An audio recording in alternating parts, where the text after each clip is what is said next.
La force vive de cette jeunesse, la volonté pour cette jeunesse de voir meilleures conditions de vie, de meilleures conditions de vie pour le continent africain dans sa globalité. C'est un pays qui est chargé d'histoire, c'est un pays qui est chargé de densité politique, c'est le pays de celui qui est considéré comme notre modèle, une de nos plus grosses sources d'inspiration, Thomas Isidore Sankara. C'est un pays qui, à notre sens, peut servir de déclencheur pour la nouvelle étape du Front anti-CFA que nous avons initié et dans laquelle nous travaillons avec nos frères siamois plus tard. Et c'est un pays aussi qui luttait profondément contre le néocolonialisme et qui, en ce début du XXIe siècle, connaît une situation complexe en ce qui concerne l'impérialisme humanitaire. Parce que l'on sait très bien que les ONG occidentales sont extrêmement présentes ici, extrêmement. Et quand on sait que Thomas Sankara disait que la main qui donne est la main qui dirige, nous saignons du cœur que nous savons qu'aujourd'hui, au XXIe siècle, bon nombre d'ONG occidentales, françaises notamment, ont pied à terre ici et peuvent faire et dire ce qu'elles veulent. Et on est là aussi pour contribuer à réinsuffler un souffle de souverainisme de fond en comble au sein de la jeunesse africaine, burkinabé d'abord et africaine in extenso.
Merci infiniment. Merci à vous tous. C'est l'un des plus beaux accueils que je n'ai jamais eu depuis des années. Merci infiniment. Merci les frères. Merci.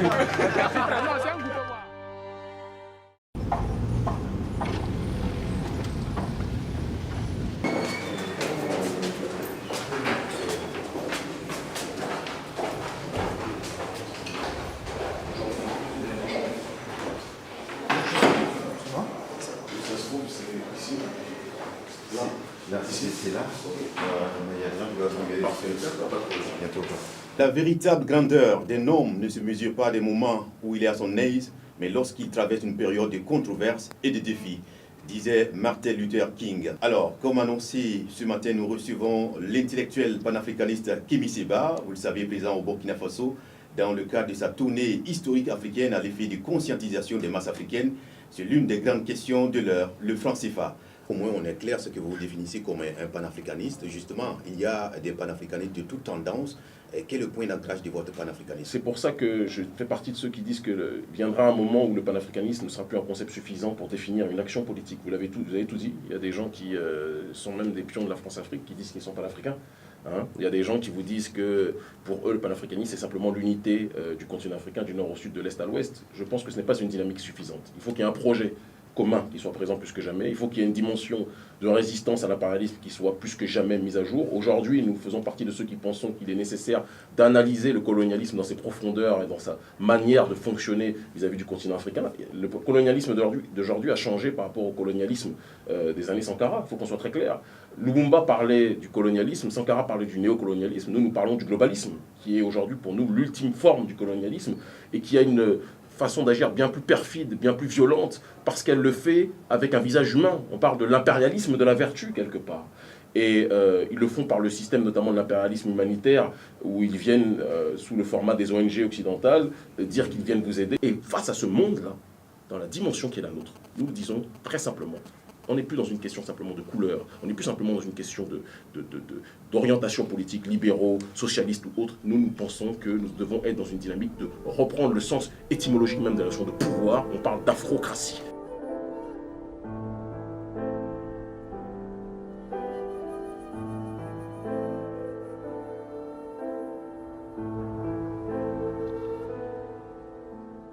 Quand on parle de la monnaie unitaire africaine, être capable de restructurer une banque centrale en s'appuyant sur les ressources naturelles du continent africain et non pas avec un taux de fixité qui serait en harmonie avec la réalité française. Comment y arriver?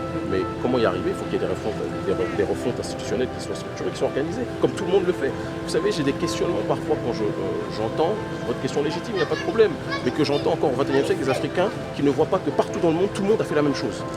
Une banque centrale qui s'appuie sur ses ressources naturelles, toutes les structures et toutes les nations qui s'élèvent dans le monde sont des nations qui ont fonctionné comme ça. Pourquoi nous ne voulons pas voir comment elles ont été capables de fonctionner? Parce que le système de l'élite financière apatride que nous connaissons aujourd'hui est un système qui est vicié, qui est en train de s'effondrer partout. La crise mondiale économique que nous connaissons aujourd'hui, c'est parce que justement, on ne s'appuie pas sur les ressources naturelles. On s'appuie sur un système qui touche à sa fin. Et aujourd'hui, toutes les nations qui veulent se relever, on parle en Amérique du Sud, on parle au Moyen-Orient, on parle des BRICS de manière générale, ce sont des nations qui ont compris qu'il était nécessaire qu'ils aient leur propre monnaie, qui soit en harmonie avec leurs ressources naturelles. Le continent africain a le droit de faire ça, on n'est pas des esclaves, l'esclavage est terminé, la colonisation aussi. Merci infiniment, ma sœur.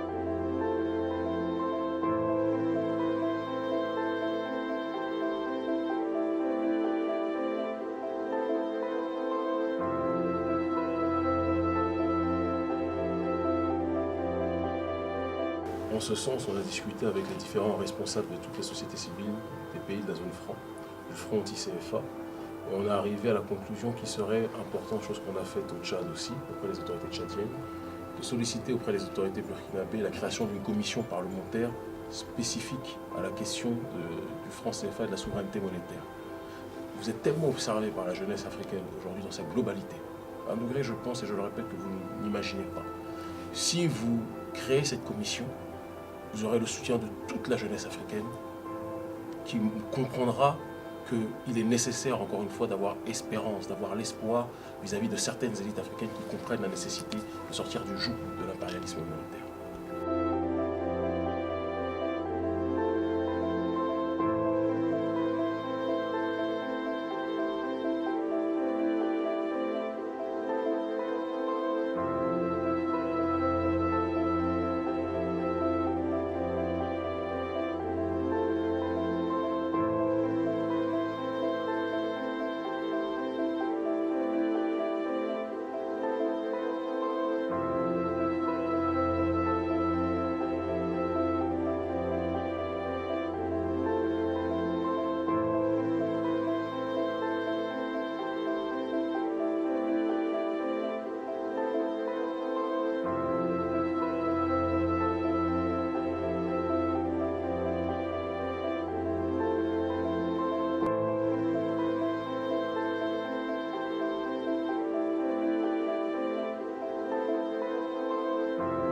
Ce que vous appelez théorie du complot, d'autres appellent ça du courage. Il y a la lâcheté de ne pas être capable de mettre un nom sur un certain nombre de problèmes. Et ce n'est pas en fuyant les problèmes qu'on va être capable justement d'avancer et de reconstruire ensemble. Nous voulons la paix en Côte d'Ivoire. Pour qu'il y ait la paix en Côte d'Ivoire, il faut qu'il y ait une justice sociale qui soit faite. Il faut que les prisonniers politiques d'un camp qui a été taxé par la communauté internationale, que vous conseillez, et visiblement peut-être que vous êtes d'accord avec eux quand vous dites les bourreaux, c'est France 24, c'est Israël 24, c'est CNN qui a dit bourreaux, mais la réalité africaine pense profondément autre chose, y compris des gens du Nord qui disent que la manière dont les choses sont gérées sont très différentes. de ce qui est énoncé par la communauté internationale. Voilà, je pense que les gens ont beaucoup apprécié. Voilà. Et ne voyez pas de... Non, non, non, absolument.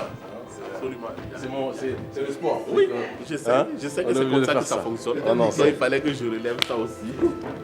Voilà. Moi, j'ai ému. Félicitations, c'est bien.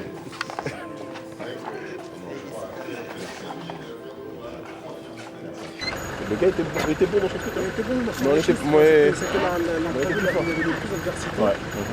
Mais Il n'était pas prêt à recevoir ce qu'on lui a donné. il n'était pas prêt. Il avait le vis, il avait tourné vis. Ouais. À chaque fois. Non. Je pense aux gens chez eux. Caractère révolutionnaire, Si.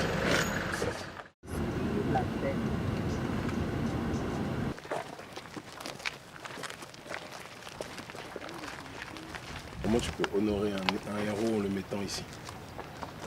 En le mettant à cet endroit. Comment tu peux, un homme de cette importance politique? Bon, avant, il n'y avait pas beaucoup de tombes ici. Mais c'est quoi ça? C'est une décharge? Qu'est-ce que c'est? C'est après l'enterrement du président. Il y a eu beaucoup de tombes. Mais c'était quoi originellement ici? À la base, c'était quoi? C'était une décharge? Qu'est-ce que c'était? Les quartiers où Tout ça, là, cette zone-là. j'avais enterré 2 personnes ici. Après ça, c'est le président. Avec ses camarades. Donc avant, c'était une décharge à mort. C'était un coin où il y avait rien. Il n'y avait rien. Comme c'est les gens qui l'ont tué et qui l'ont enterré de nuit, Ouais, donc c'est logique qu'ils le mettent ici. c'est pour ça. Et le problème, c'est qu'ils l'ont tué il y a très longtemps maintenant, c'est là. Entre-temps, il aurait pu être mis, ça aurait pu être mis à un autre endroit.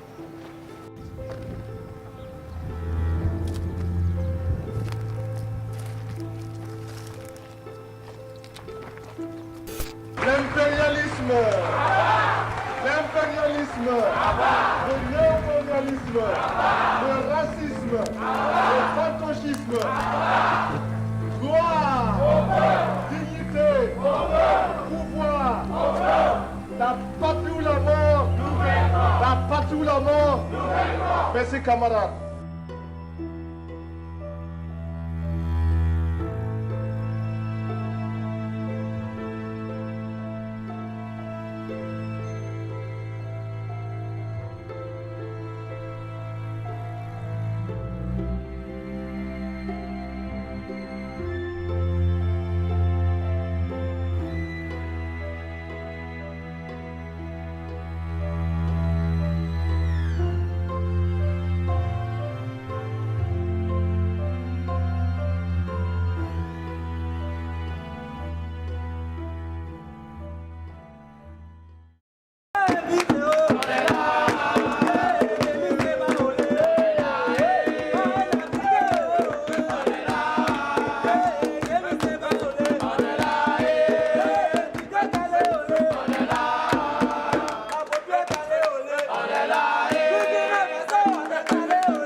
Pourquoi je dis que la reconquête du souverainisme africain passera par Ouagadougou?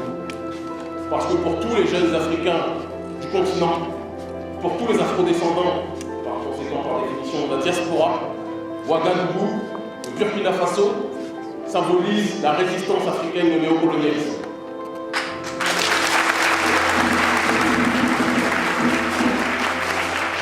Dans le cœur et dans l'esprit d'un certain nombre de jeunes, de millions de jeunes sur le continent, mais aussi en Amérique du Sud, mais aussi au Moyen-Orient, à différents endroits. Le pays que vous estimez ou que vous pensez peut-être être un petit pays est symbole d'une résistance parce que c'est la terre qui a vu naître l'un de nos plus grands héros, en l'occurrence Thomas.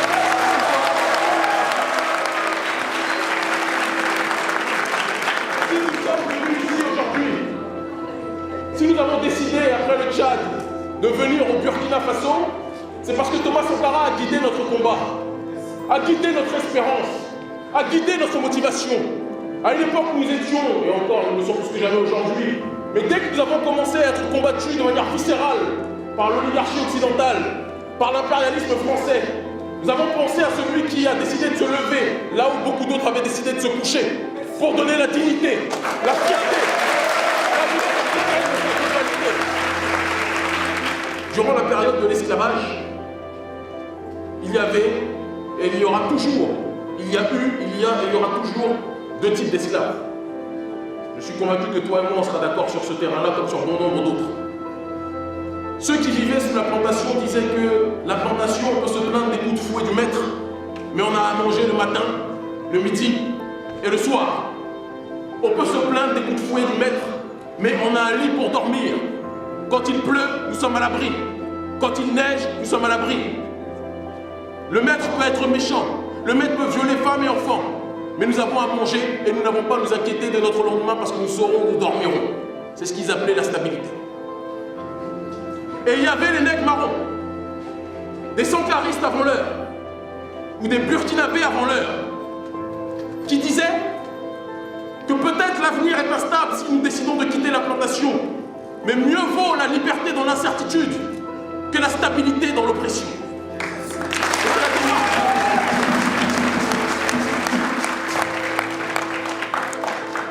Raison pour laquelle nous disons que toute personne, et tu as raison frère, ce n'est pas à toi, il faut bien qu'on se comprenne, ce n'est pas toi à qui je réponds quand je soulève ces problématiques, mais ce sont les chefs d'État qui disent que la situation est trop instable, que si nous quittons le franc CFA, nous risquons d'être en danger. Mais ce sont des gens qui ont tellement été habitués à normaliser le fait de se faire fouetter, que pour eux se faire fouetter est la norme. Et cesser de se faire fouetter pour connaître le risque de la liberté, pour eux est le danger.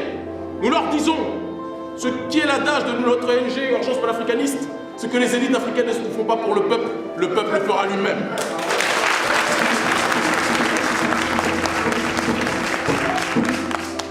Est-ce que nous ne sommes pas parfois trop radicaux dans ce combat contre le néocolonialisme, dans ce combat contre l'impérialisme pour lequel certaines personnes payées par l'Occident, certains frères et sœurs payés par l'Occident, parce qu'il faut le dire aussi, n'hésitent pas à nous taxer parfois d'extrémistes. Nous disons que quand nous voyons notre peuple se faire violer, être radicalement opposé au viol, ce n'est pas de la violence, c'est de l'intelligence. Voilà la réponse que nous avons. Et il serait peut-être temps, quand nous voyons tous les dirigeants qui ont décidé de collaborer avec la France-Afrique, d'être un petit peu plus radicalement opposés à la manière dont les choses se font. Nous sommes une nouvelle génération. Nous avons vu nos parents souffrir. Nous avons entendu nos grands-parents souffrir. Nous avons vu nos frères et sœurs aux Caraïbes être déportés et souffrir aussi. Dire cela ne signifie pas que nous sommes anti-blancs. Nous sommes simplement anti-oppression. Et les vrais occidentaux dotés de raison sont ceux qui nous soutiennent, et il y en a beaucoup plus qu'on ne le pense.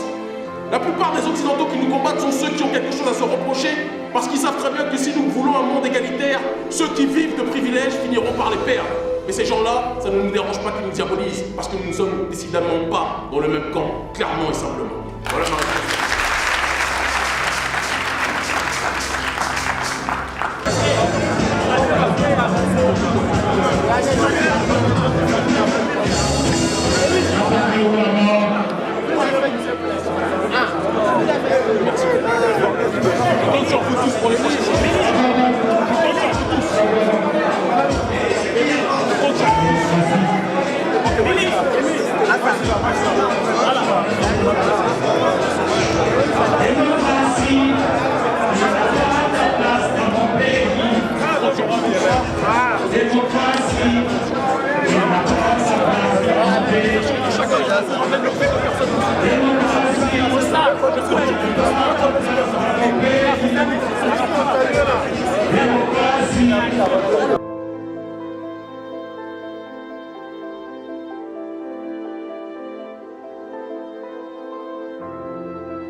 M-O-Y.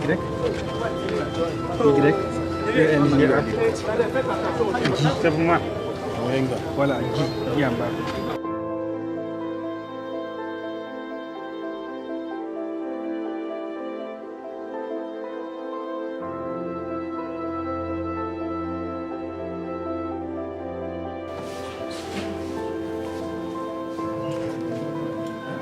Je pense qu'il y a eu pléthore de publications, de travaux, de symposiums, de notes techniques sur cette monnaie. Le continent africain recèle de matières grises, recèle de diplômés, d'intellectuels. Le seul problème, c'est la jonction entre ces gens qui réfléchissent et ceux qui ont le pouvoir. C'est juste ça. Est-ce que nos leaders, nos responsables politiques auront le courage d'intégrer, parce que c'est eux qui ont le levier du pouvoir, et donc c'est eux qui sont à même de permettre ce changement, est-ce qu'ils auront ce courage d'accepter les doléances de gens des OSC? Parce que c'est ça, quand on parle de gouvernance, c'est ça. Il y a la verticalité, puis il y a aussi l'horizontalité. Est-ce qu'ils sont capables de descendre dans la nasse auprès du peuple, de prendre nos doléances, ce qu'on demande, et d'appliquer?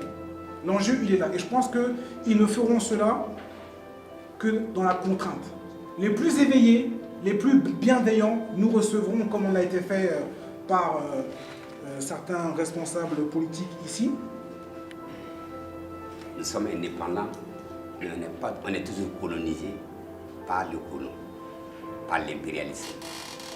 Quand vous regardez le franc CFA aujourd'hui, c'est quelque chose qui date depuis des années. Il faut travailler pour que la jeunesse de l'Afrique puisse comprendre la valeur du franc CFA. Et celui qui nous a colonisés nous a montré, il nous a donné l'indépendance. Mais gardez le franc CFA avec lui. Rien ne se fera en pensant que ces derniers vont nous aider à quitter une plantation qui leur fournit leur puissance et qui nous appauvrit nous autres. Donc nous partons du principe que nous ne devons pas tenir compte de leur cinéma. On sait que nous sommes dans le pays où il y a le FESPACO, si je ne m'abuse. Ce sont des génies en cinéma ces derniers. Et on a décidé aujourd'hui d'écrire notre propre script et de ne plus être des figurants dans leur propre film. Raison pour laquelle, quelles que soient les choses qu'ils disent, qu'ils proposent ou qu'ils énoncent, la seule chose qui compte, c'est que les Africains eux-mêmes se mobilisent, prennent leur destin en main et comprennent que s'ils restent sous cette tentation, ils connaîtront toujours la pauvreté.